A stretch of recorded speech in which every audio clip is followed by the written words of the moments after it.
Maintain பண்ணாம வண்டியெல்லாம் அப்படி அப்படியே போட்டு வச்சிருந்தாரு. அந்த வண்டியை வச்சு இப்போ என்ன செய்ய முடியும்? ஏய், முதல்ல நான் போய் அவர்கிட்ட பேசுறேன், அப்புறமா என்ன பண்றதுன்னு பார்க்கலாம். நீ ஏதோ ஒரு முடிவோட தான் இருக்க. சரி போய் பாரு, நல்லது நடந்த சந்தோஷம் தானே. சரி, நான் அவரை போய் பார்த்துட்டு வந்துடுறேன். வரேன்டா.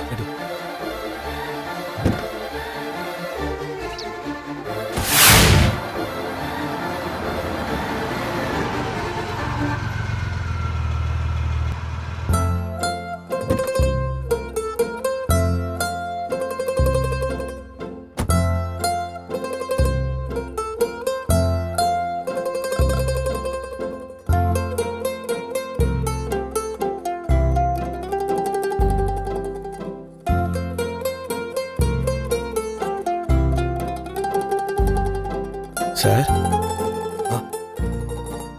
அடடே முத்துவா, வாப்பா வா.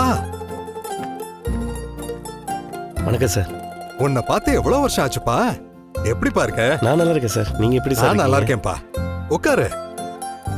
இல்ல பரவாயில்ல, இருக்கட்டும் சார். அட உட்காருப்பா, நான் உன் முதலாளி இல்ல. உட்காரு உட்காரு. ஆளு மெலிசா இருப்ப, இப்ப உடம்பெல்லாம் போட்ட, முகமே பளபளன்னு ஆயிடுச்சு. என்ன கல்யாணம் ஆயிடுச்சா? ஆமா சார், 2 வருஷம் ஆச்சு சார். சந்தோஷம்ப்பா. நல்லா இருக்கேல்ல? உங்க புண்ணியத்தில் நல்லா இருக்கேன் சார். ரொம்ப நாள் கழிச்சு வந்திருக்க. இத்தனை நாள் வரவே இல்லையே. பழைய முதலாளின்னு ஒதுக்கி வச்சிட்டியா? சார் அப்படிலாம் இல்லை சார். வேலைன்னு கொஞ்சம் ஓடிட்டே இருந்துட்டேன் சார். ஆனால் உங்களை நான் எப்பவுமே மறக்க மாட்டேன் சார். உங்கள் ஷெட்டில் சாதாரண கிளீனராக சேர்ந்ததுக்கப்புறம் தான் சார் நான் கார் ஓட்டவே கற்றுக்கிட்டேன். நீங்கள் எனக்கு பண்ண நல்லதுனால தான் எனக்கு இப்போ 3 வண்டி ஓடிட்டு இருக்கு சார். அதில் 1 நான் ஓட்டுறேன், 2 வாடகைக்கு விட்டுருங்க சார்.